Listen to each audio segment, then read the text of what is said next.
Coronation Street spoilers released by ITV for next week's show that Ronnie BaiIey is about to be the most unpopular man in Weatherfield.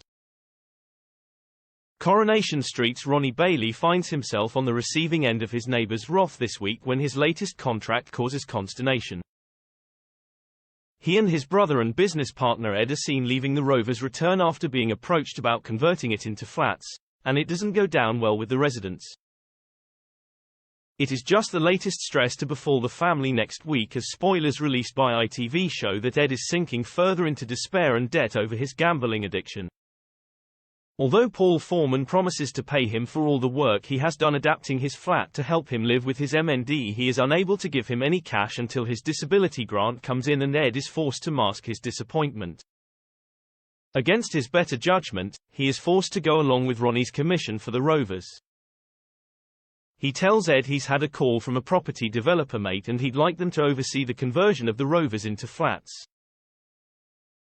Ed is somewhat delighted when Ronnie's girlfriend Debbie Webster warns that he'll turn the whole street against him as it might put him off.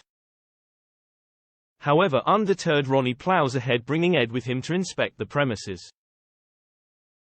Unfortunately, their visit to the empty pub coincides with a meeting of the Save the Rovers campaigners who have been organised by Glenda Shuttleworth.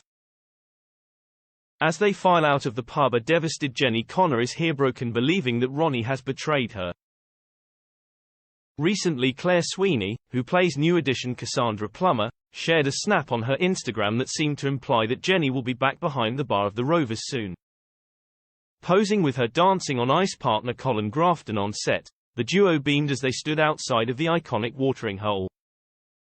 Eagle-eyed fans noticed that the name above the doors was no other than Jennifer Connor, suggesting she will be back at the helm at some point. However, for the time being, the Rovers' future is still uncertain, and will Jenny ever be able to forgive Ronnie for his treachery?